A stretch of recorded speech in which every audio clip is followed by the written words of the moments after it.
In the days after 9/11, America was in shock, devastated by Al-Qaeda's attack. That it came from within made the loss even more difficult to bear. America now braced itself. You're looking at dealing with the issue of the attack, but then you're looking at, okay, do we have another threat? The FBI was given one of the most important tasks in its history. Every day, the #1 mission of the FBI is the identification of those sleeper cells. Al-Qaeda's strategy was to recruit American Muslims. They could get a pool of Americans with American passports. It would be a major coup for bin Laden and his organization. America's Muslim communities are now caught up in this war. And the hunt for terrorists now challenges the basic principles on which America is founded. We are a nation of laws. We have to follow the law and apply the law and not get carried away with the emotions of the moment. Tonight, the hunt for America's sleeper cells and the unforeseen dangers of fighting this kind of war.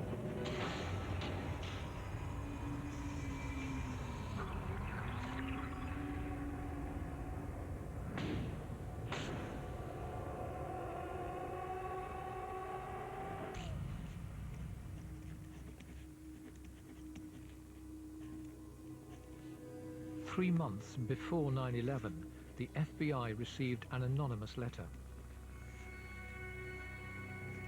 It warned them that 2 terrorists had arrived in a small town in upstate New York. It said, "I am an Arab American. I cannot give you my name because I fear for my life."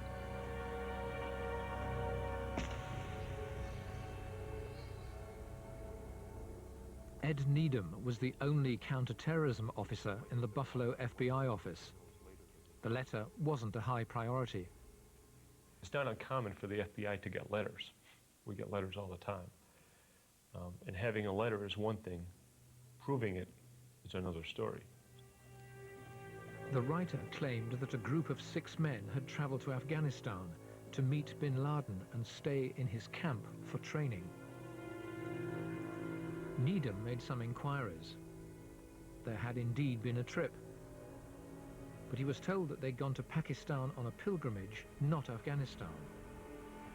They were on a religious missionary movement affiliated with the Tablighi Jamaat organization. That really is a worldwide movement and a worldwide phenomena.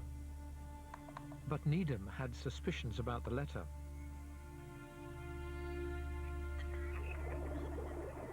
In the weeks before 9/11, there were some warnings about an Al-Qaeda attack. But no one at FBI headquarters had the full picture. No one was joining up the dots.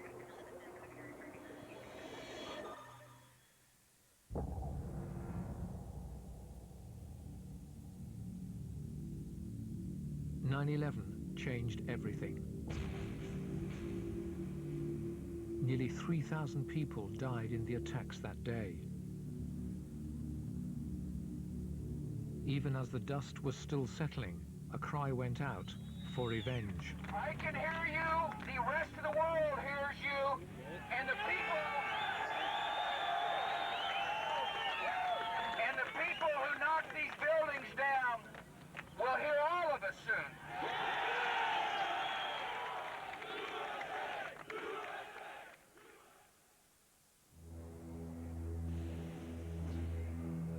The president declared the war on terrorism at home as well as abroad.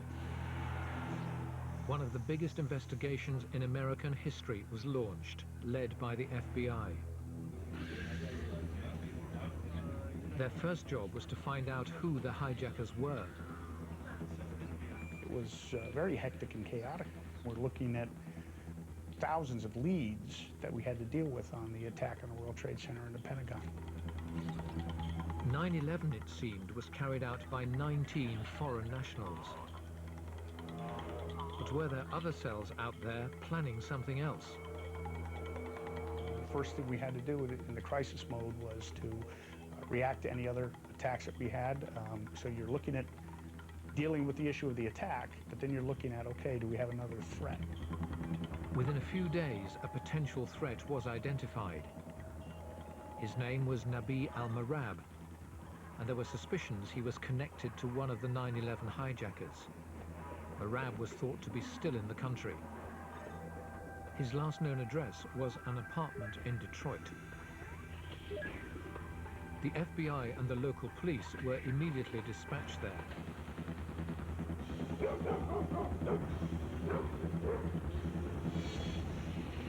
There was no sign of al-Marab, but there were 3 young men in the flat. One was a 21-year-old Algerian, Farouk Ali Hamoud.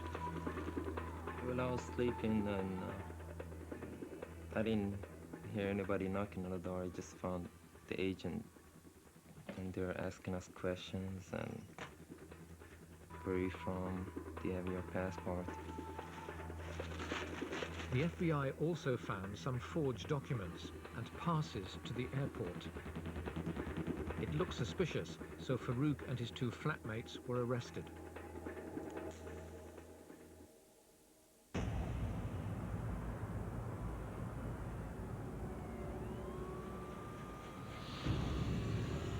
The FBI continued their search for sleeper cells in the town of Dearborn, just outside Detroit. It's home to the biggest Arab community in America. Hundreds of young Muslims were stopped and their IDs checked. The Canadian border is just a few miles away. An obvious route into America for any potential terrorist. As the FBI continued to question and make arrests, fear and resentment spread across the community.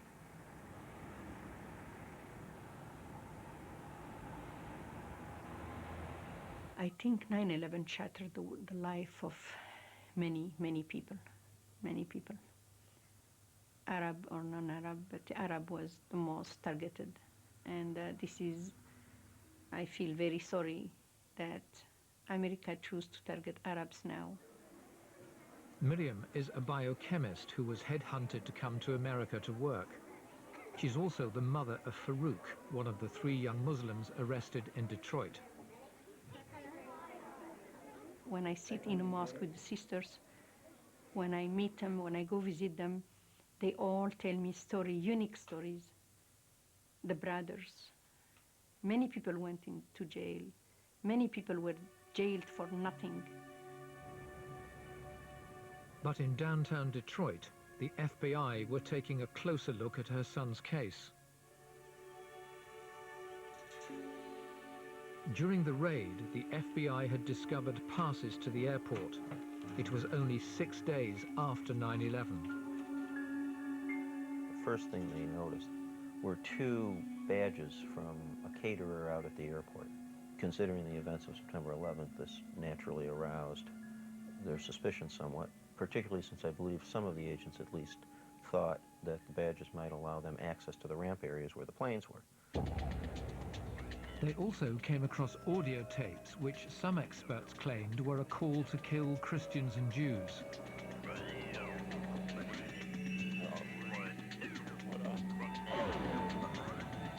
And they found forged documents. The FBI soon identified who the 3 young Muslims were. Farouk Ali Hamoud had entered the US in 1999 to join his mother. Karine Kabriti had been in America for almost a year. Ahmed Hanan had also lived in America for almost a year. In the charged atmosphere post 9/11, their profiles seemed not unlike those of the hijackers. And the materials had been found at the address of a man with suspected terrorist connections. The FBI were convinced they'd made their first breakthrough in the hunt for America's sleeper cells.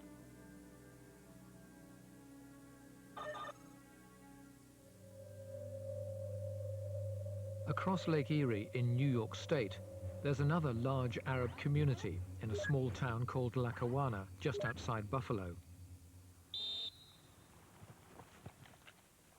The head of the Buffalo FBI is Peter Ahern. After 9/11, the hunt for Al-Qaeda became his #1 priority.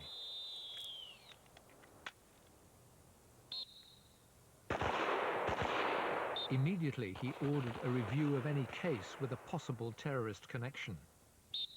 As the days progressed, the issue then became more and more clear. We needed to look internally to look at our past cases. You know, what do I have here in Buffalo? He was told of the anonymous letter warning that 6 young men from Lackawanna had gone to an Al-Qaeda training camp.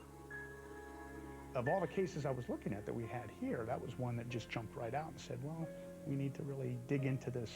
I do remember sitting at the meeting and saying, you know, whoa, we need to look at this now. He asked Agent Ed Needham, who'd first looked at the letter, to investigate further. A team was assembled to help him. Needham briefed them on the seriousness of the allegation. The camps were the heart of Al-Qaeda. This is where bin Laden was training his global army to destroy the great Satan, America. If the allegation was true, it meant that 6 trained terrorists were now only a few miles down the road.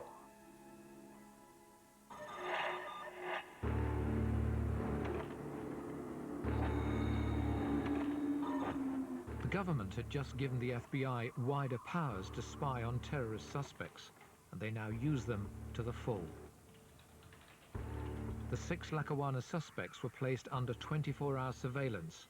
Their conversations were monitored.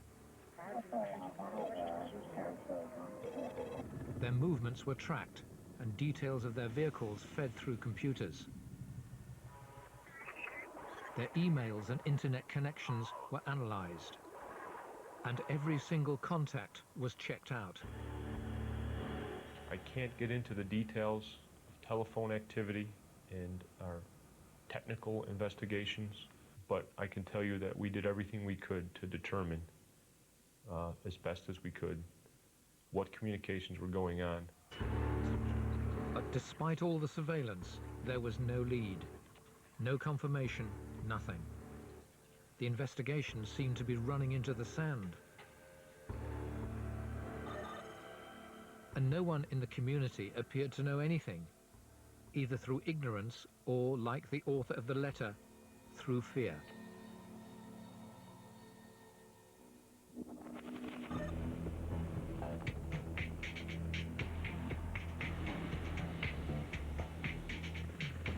By now, America had invaded Afghanistan and turned its fire on the Al-Qaeda leadership, holed up in their camps and caves. The FBI believed there were several training camps throughout the country. They were targeted and bombed.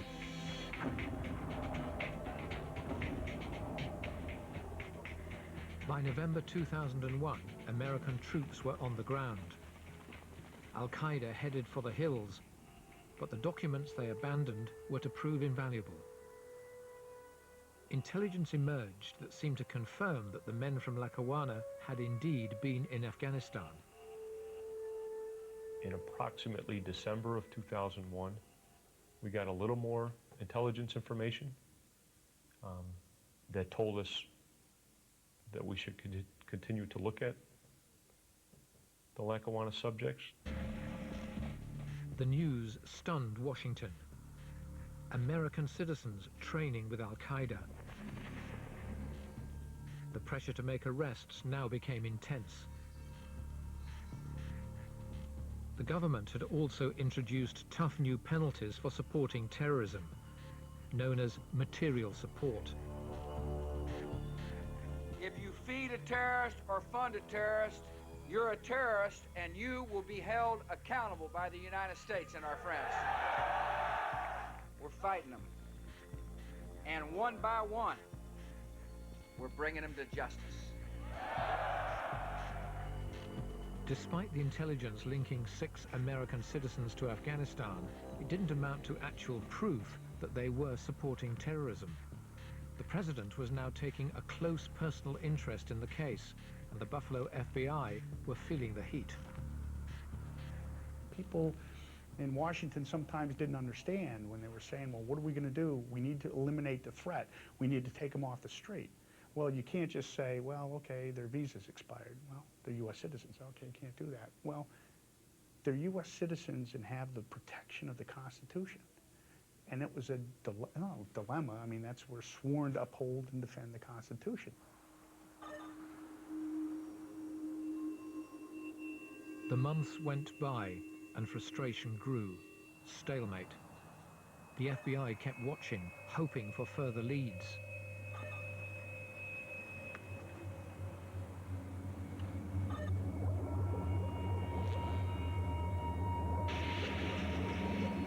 Then the FBI's luck changed. They received intelligence that one of the suspects, Mukhtar al-Bakri, was going abroad to get married. And he was going to Bahrain, a cooperative partner in the war on terror. Al-Bakri was picked up by the Bahrain police on the first anniversary of 9/11. It was also his wedding night.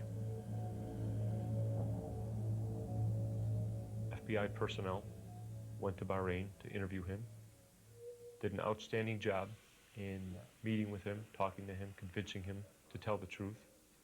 He confessed to attending the Al Farouk training camp. He told us of others that were there with him from Lackawanna. There's an old saying in the FBI, you'd rather be lucky than good any day, you know, and we were truly lucky that al-Bakri did the right thing and then went from there. So yeah, that was a turning point. The police seized al-Bakri's computer. On it, they found an email that had been sent to Lackawanna. It said, "The next meal will be very huge. No one will be able to withstand it." It could be code for a potential attack.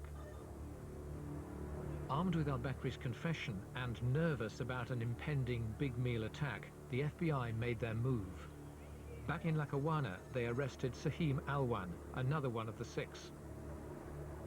Mr. Alwan did admit to going to the Al Farouk camp at that point, and also similarly provided information about others that were at the camp from Lackawanna.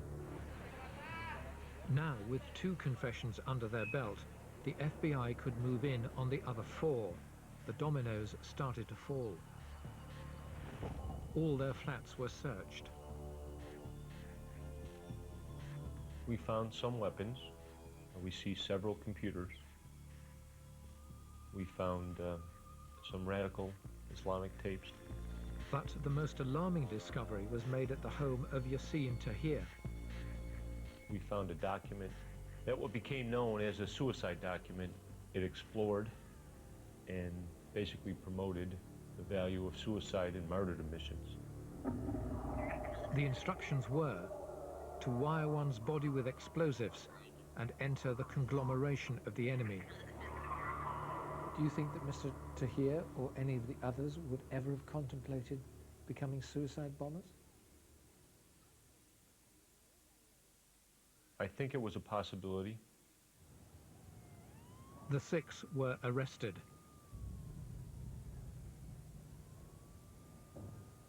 The FBI now believed they'd uncovered a second sleeper cell, this one in New York State.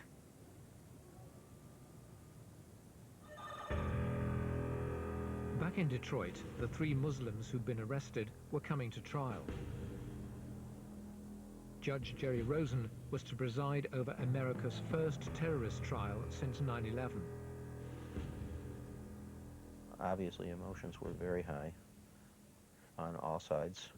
There was a great deal of sensitivity here to the Middle Eastern community and the tensions in the Middle Eastern community occasioned by September 11th and the investigation of folks that ensued after that.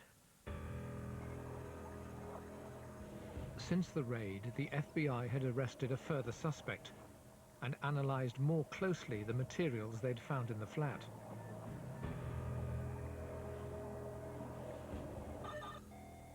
They discovered a diary. Inside were some childlike sketches. In Arabic, someone had scrawled, "American Air Base, Turkey." It was believed to be in Çelik, a vital NATO air base in the Middle East. The FBI asked an army colonel from the base to take a closer look. What was significant to her was that it not only showed a general layout, geographically proximate and correct, of the airbase, but also it showed flight sequencing, which was important because it showed which planes took off in which order. This would be important to anybody who wanted to mount an attack on these planes. Military commanders were so alarmed that they changed the flight paths.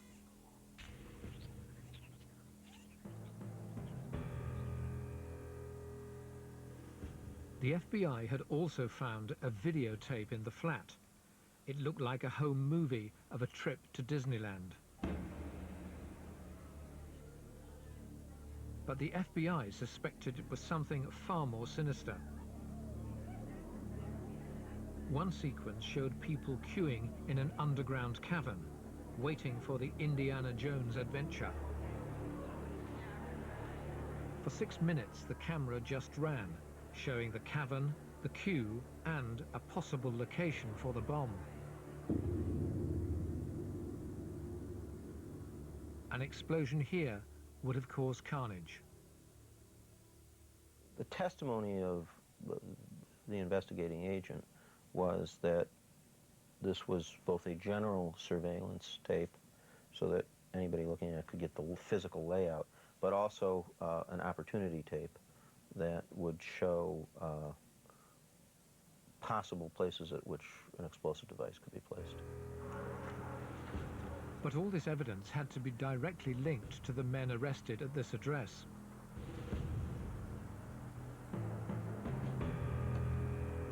And the government now secured a previous flatmate as a star witness. His name was Yusuf Mimsa. He had lived with these 3 defendants,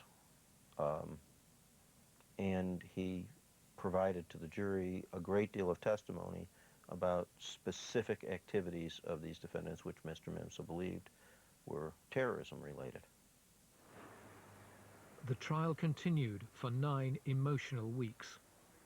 I was going every single day to the trial, and the day the verdict come out, I am telling you, I don't understand how I drove from here to Detroit downtown and to the courtroom. I don't know how I did that.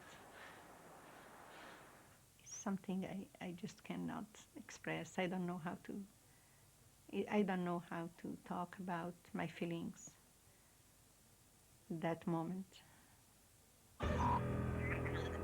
Kubriti and El Maududi, the suspect later arrested, guilty. Conspiracy to give material support to terrorists. Ahmed Hanan, guilty of fraud. Farouk Ali Hamoud, Maryam's son, not guilty on all counts. I didn't even know my son was found not guilty because I was hearing guilty, guilty, guilty, guilty for everybody. To Maryam's relief, Farouk was a free man.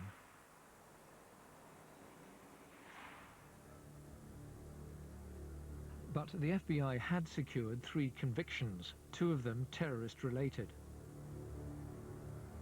It seemed there had indeed been a sleeper cell nestling in this community.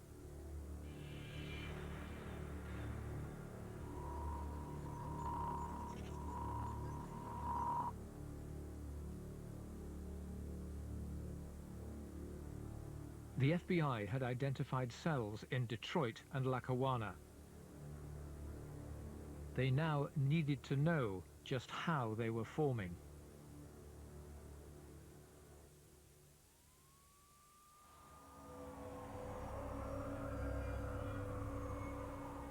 New York City remains on high alert, still anticipating another attack. The Big Apple is the symbol of America. It represents everything Al-Qaeda hates.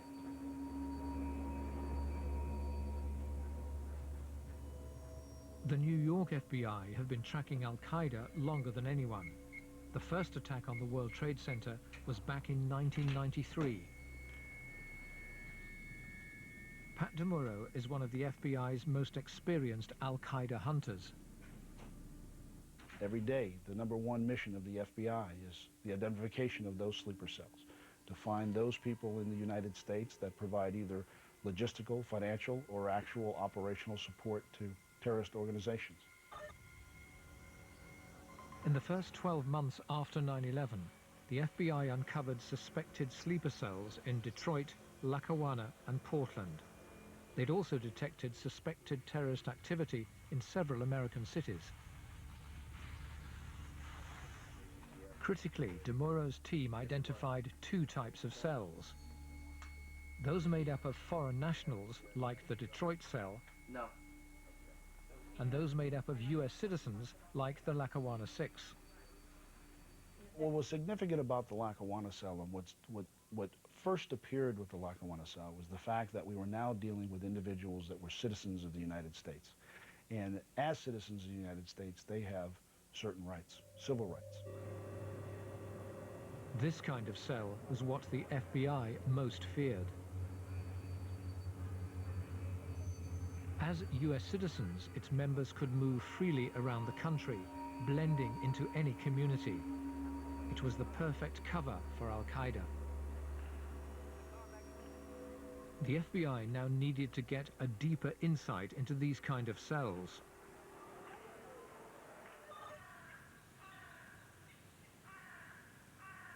This was now the mission for Ed Needham and his partners.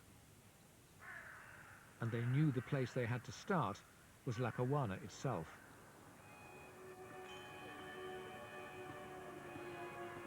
Lackawanna was once Steel Town, USA. Hundreds of immigrant workers from Yemen came here to find work, settling in a small community on the edge of town. Today, only the wind echoes through the empty sheds. The jobs are gone. Steel is no more. The sons and daughters of the once mighty workforce face a bleak future in America's Rust Belt.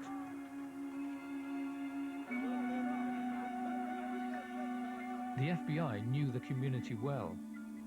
Most of the Lackawanna 6 went to the same high school, and they all lived in the same neighborhood. At the community's heart is the Yemeni Social Club, where the boys played soccer.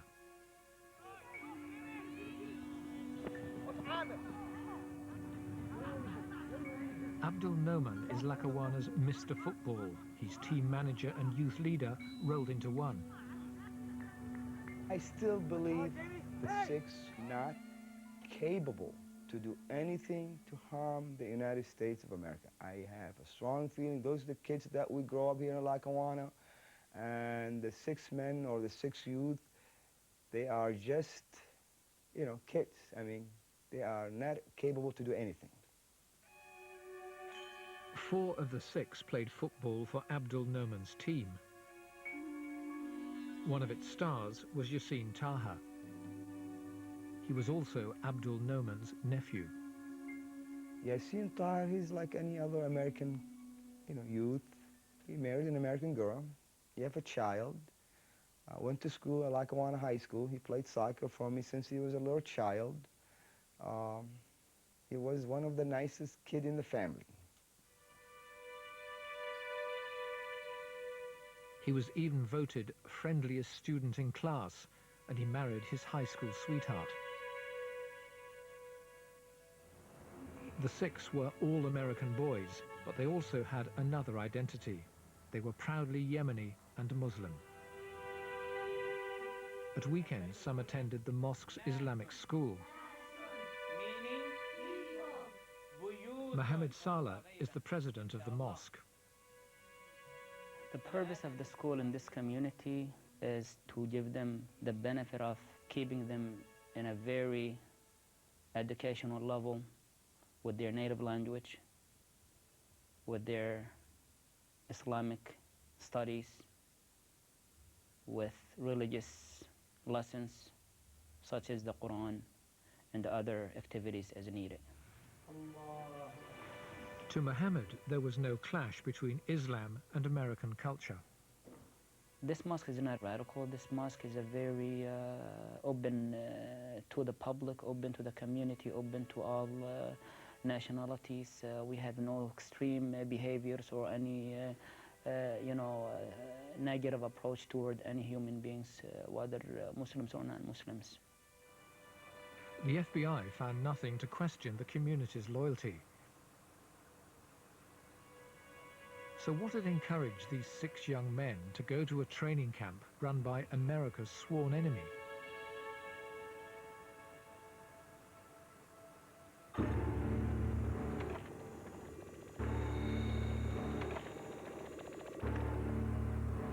Lackawanna mirrored the typical problems of inner-city America. There was unemployment, drugs, and crime. And some of the 6 moved in this world. We did verify some criminal activity. We did verify some drug activity, illegal cigarette tax, fraud, cigarette smuggling, as being in some of the individuals' backgrounds named in the letter. And there were tensions between the culture of the young and the traditions of their elders brought up in Yemen.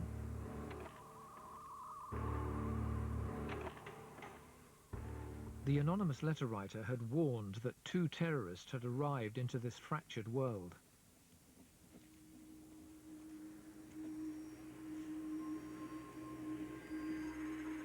One was called Kamal Derwish. He was born locally and so was a US citizen.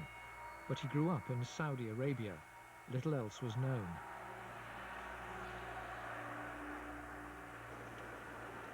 Derwish returned home, anxious to draw the wayward youth back to the teachings of the Quran.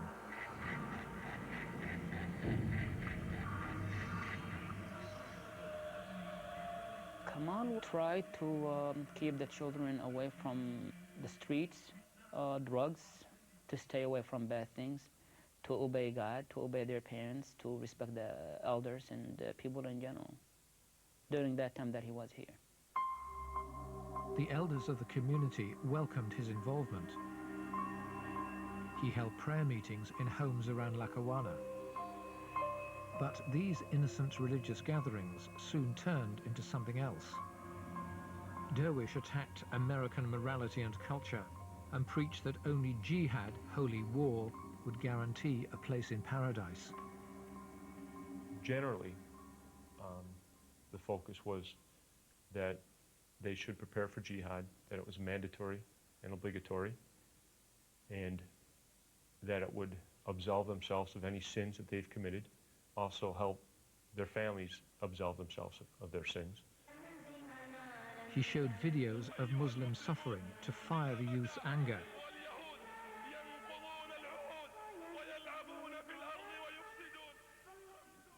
But according to the letter, there was a second terrorist.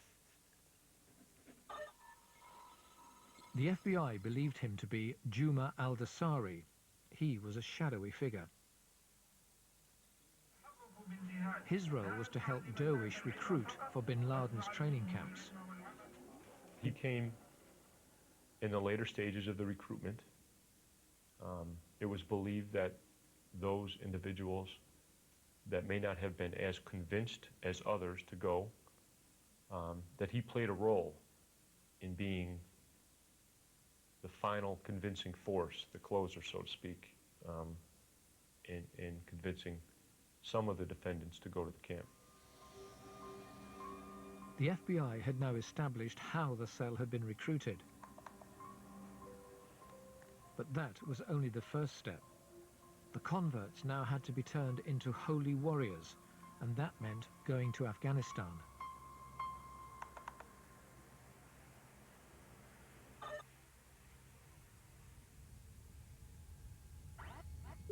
The 6 traveled to the Al Farouk training camp.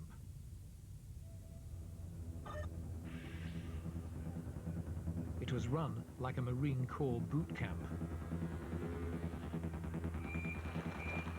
They all were trained in the use of several different weapons, automatic weapons, rocket-propelled grenade launchers, pistols, Kalashnikov rifles, plastic explosives, C4, TNT, dynamite, detonators.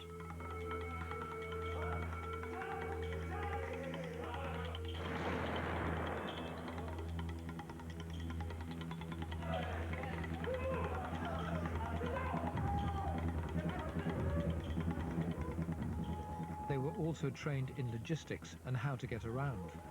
Training considers topography, navigation, map reading, so forth. And they were imbued with Al-Qaeda's ideology. The FBI was alarmed to discover that Sahim Alwan had met Osama bin Laden face-to-face on 2 separate occasions. He wanted to know what Americans thought of suicide missions and martyrdom missions, which was a major focus of the Al Farouk training camp during the time that they were there. The trainers, the indoctrination at the guest houses, the speeches by bin Laden focused continually on suicide and martyrdom missions. The 6 were transformed. They were now trained Al-Qaeda fighters. They were about to return home, sworn to secrecy.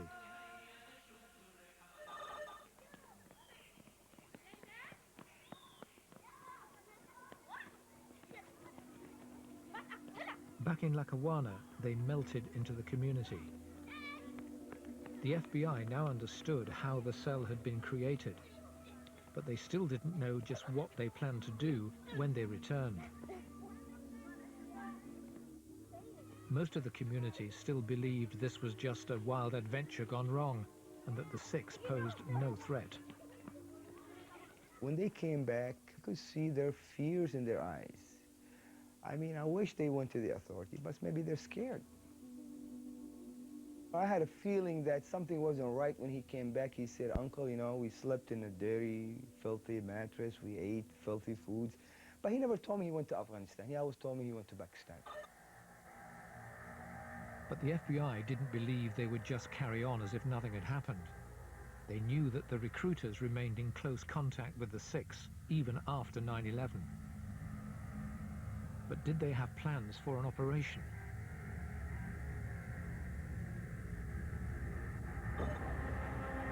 The FBI listed possible targets. Buffalo was close to the Canadian border, a likely way in for Al-Qaeda operatives.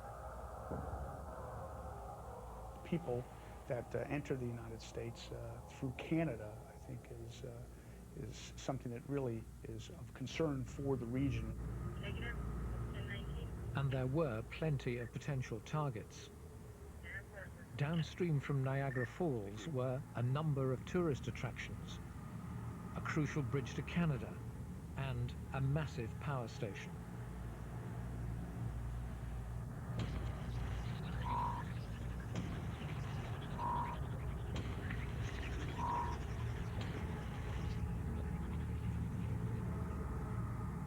This is a very rich environment from the standpoint of the crossing, the bridges, the power stations. There's a lot of resources here, industrial resources that would be good targets, a couple big power plants here, a target-rich environment for terrorists.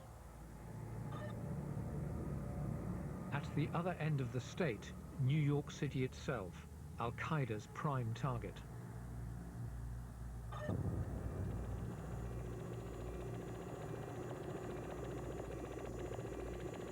The worst case scenario you could have here is they were planning and plotting to do something. We never found any evidence. If we had evidence of that, then the charges would have been much more serious than material support.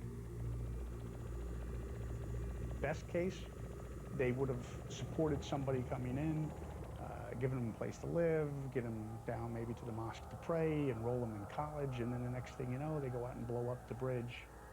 You know, who knows? The FBI now understood how the cell was recruited and trained, and they had theories about its possible plans. But was the cell acting alone, or was it part of a wider American network?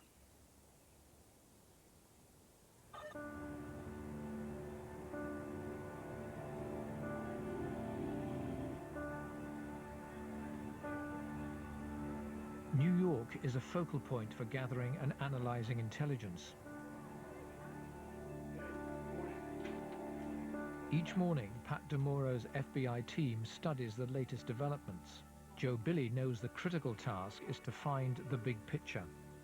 What we have not been very good at is taking that information collectively and looking at it holistically. Our ability to collect information is only as good as our ability to analyze it. The FBI had already established that sleeper cells across America had certain common traits. False IDs were needed to travel across borders. Phone cards and coded emails were used to communicate. And video surveillance used to recce potential targets. But the lifeblood of a cell was money. The money is at the heart of any successful operation. Qaeda can obviously add money to an operation and make it a bigger, more spectacular event. Any of the terrorist groups in the world that has financial means can take someone who's committed and add finances to it, and again, make the operation much more lethal.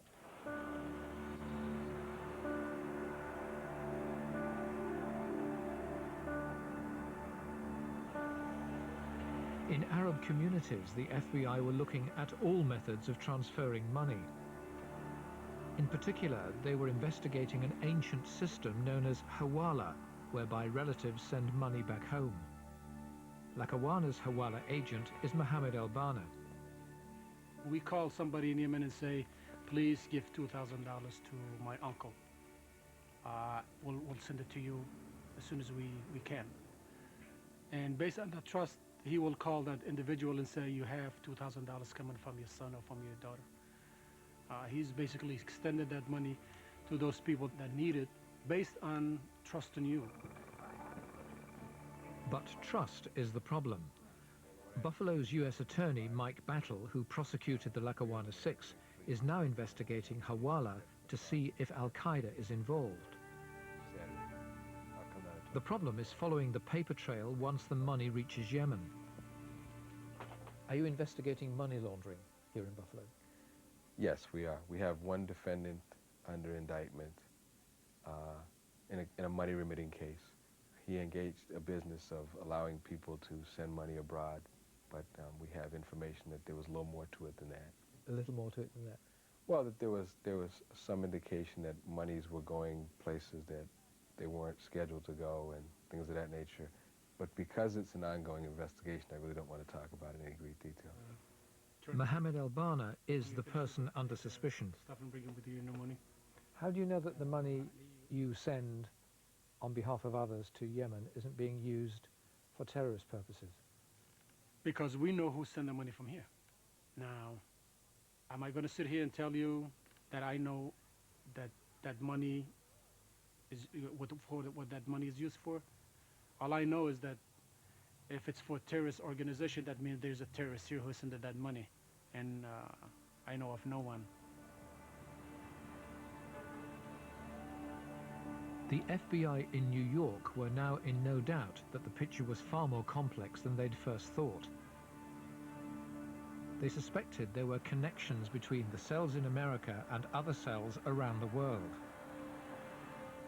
To find out more about these connections, they followed the trail from Lackawanna to Yemen.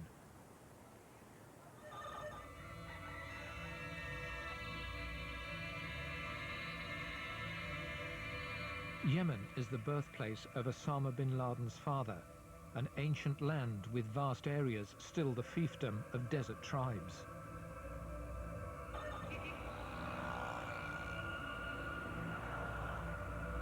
Here, the FBI have Muslim agents who work undercover.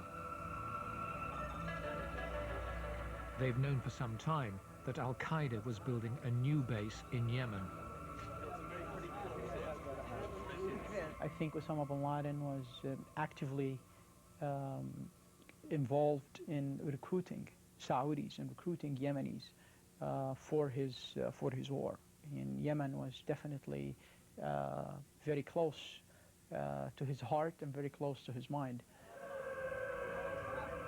The FBI believed that the most important al-Qaeda person in Yemen was Sinan al-Harithi. He was suspected of involvement in previous al-Qaeda attacks against America. Sinan al-Harithi was the representative of Osama bin Laden in Yemen. He was the leader of al-Qaeda in the country of Yemen. For some time, the FBI, working undercover with the CIA, hunted Harithi through Yemen's desert wilderness known as the Empty Quarter. Suddenly, there was pinpoint intelligence. Harithi, with other al-Qaeda associates, was tracked driving through the desert. The president gave the CIA the go-ahead to take out the target. A pilotless plane known as a Predator was called in. It was equipped with Hellfire missiles.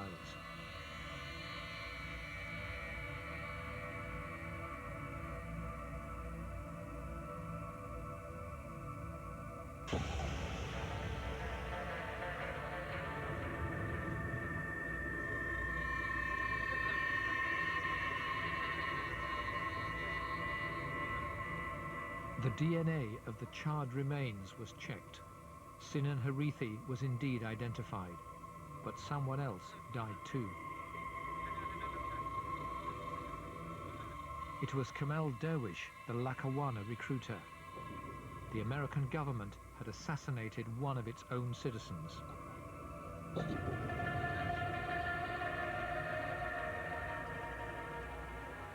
I have no knowledge of what took place with that. I know there's a lot of speculation out there, but it would be actually inappropriate for me to try to comment on those particular matters. But you shed no tears? I shed no tears.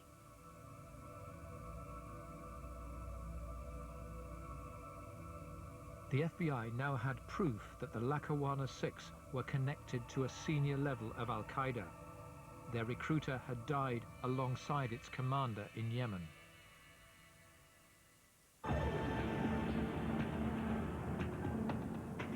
Guantanamo Bay holds many suspected al-Qaeda prisoners.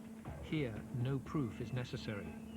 For America, mere suspicion is enough to detain them. By coincidence, among the 600 prisoners, interrogators discovered the other Lackawanna recruiter, Juma al-Dasari, and he began to talk.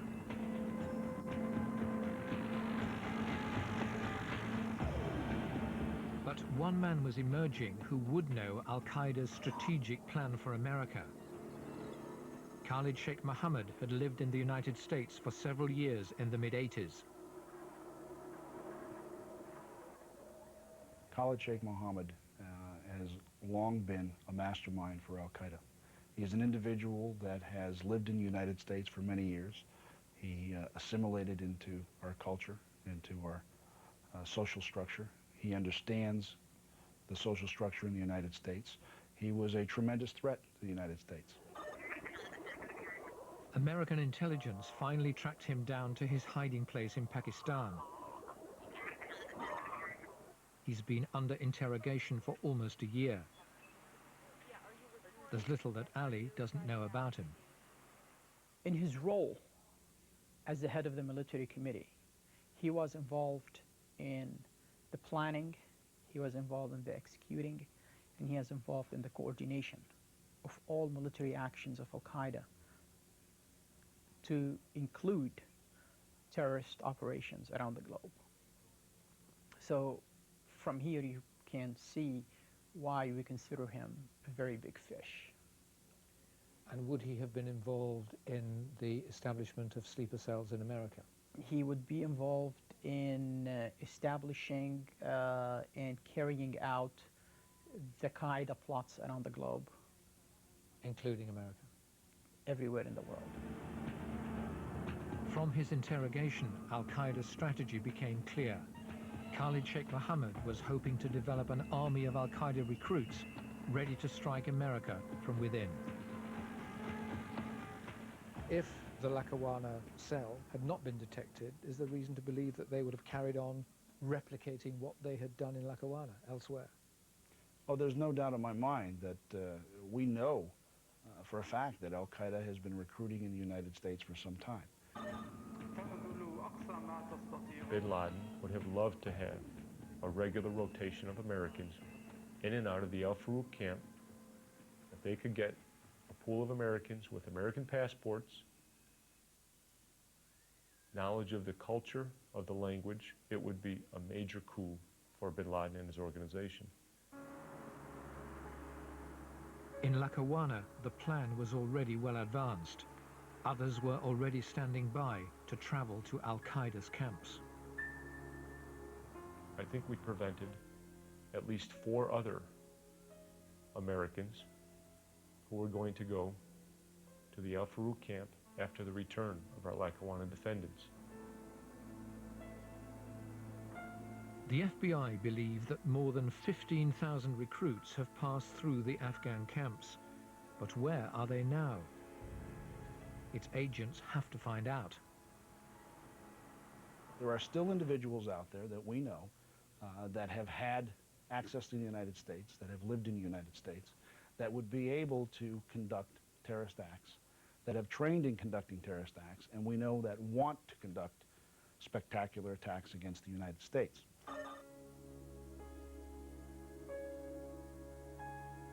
Above all, to locate and destroy these cells, the FBI needs the support of Muslim communities across America.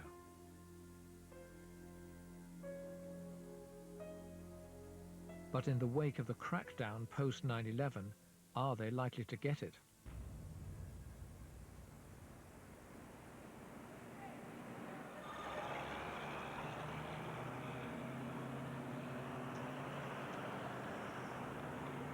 Dearborn, Detroit is the heart of Arab America.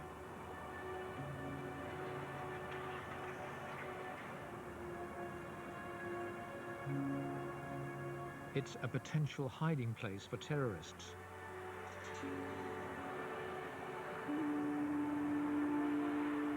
If anything or anyone arouses suspicion, the community is likely to spot it.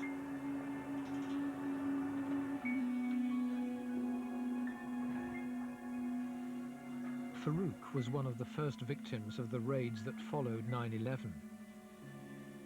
Although he's beginning to rebuild his life, he and his mother still burn with an anger that their community shares. The Muslims community here, they are like kind of humiliated. Wherever they go, the people, they look at them as monsters. You know, if you walk close by the Muslim, he might harm you, do something to you. That's what all the Muslims feel like. I don't have that sense of freedom anymore. I don't have the sense of security anymore. I don't have the sense of being part of the community. Haris Ahmed has supported Miriam and Farouk throughout their ordeal. As a lawyer as well as a Muslim, he knows how much the government will have to do to regain the support of his community. People have lost trust. Definitely people within the Muslim American community and also the Muslim community at large have lost trust in the system. It's had a chilling effect on the community. I think this causes a person like me who was born in this country and has grown up here and knows no other country to take my passport with me wherever I go, to worry that my child, what would happen if I was taken off, for some false charge. Re-establishing that trust will be difficult. The experience of Farouk and the mood of many Muslims stands in stark contrast to the way their community felt before. Prior to 9/11, Muslims in this country operated like every other American, predominantly law-abiding, very accomplished, very well educated, practicing their religion. For them to be singled out because of the misdeeds of a few is extremely unfair, and nobody in this administration or government has any interest in doing anything other than protecting against that. But Farouk and many Muslims have now lost faith in the American ideal of life, liberty, and the pursuit of happiness. The road back will not be easy.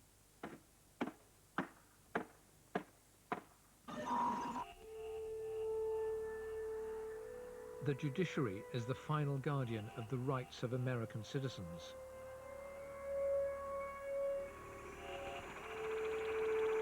The Lackawanna Six were sentenced for up to 10 years. But Farouk's friends in Detroit are still waiting to be sentenced by Judge Rosen. The case is far from over. To secure the convictions, the government had relied heavily on Yusef Mimsa, a master forger. I think it's fair to say that Mr. Mimsa's credibility was an important issue for the jury to decide in the case. On the one hand, you had a man who had lived in 5 or 6 different countries under, we're not sure exactly how many different identities, but at least 10 different identities at various times. And now a further question mark was placed over Mimsa's credibility. It arose over a letter the government had not released to the defense. It was written by a fellow prisoner, Butch Jones, who got to know Mimsa well.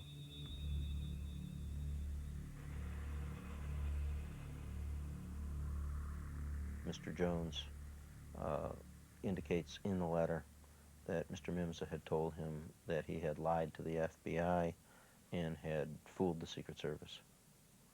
He also alleges in the letter that Mr. Mimsa told him about various aspects of his own activities in terms of forging documents and identity theft.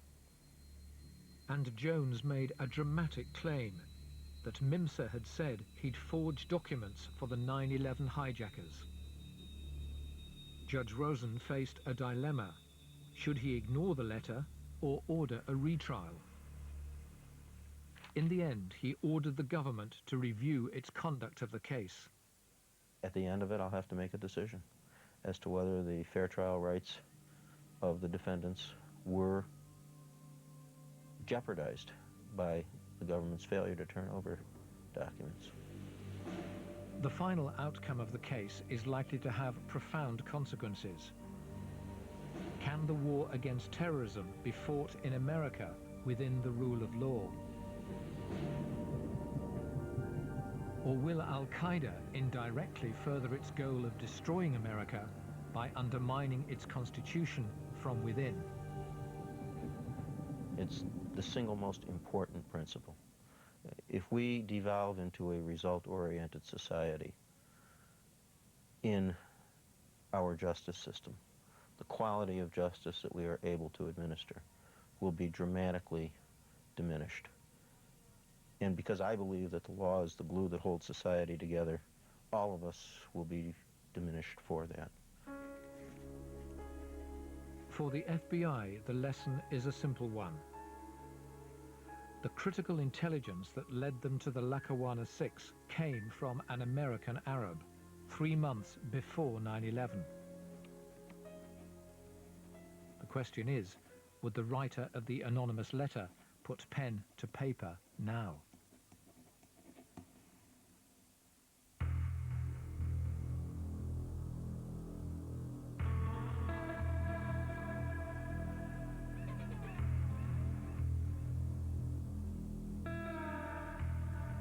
Next week, the Third World War investigates the threat from Al-Qaeda now emerging from Southeast Asia.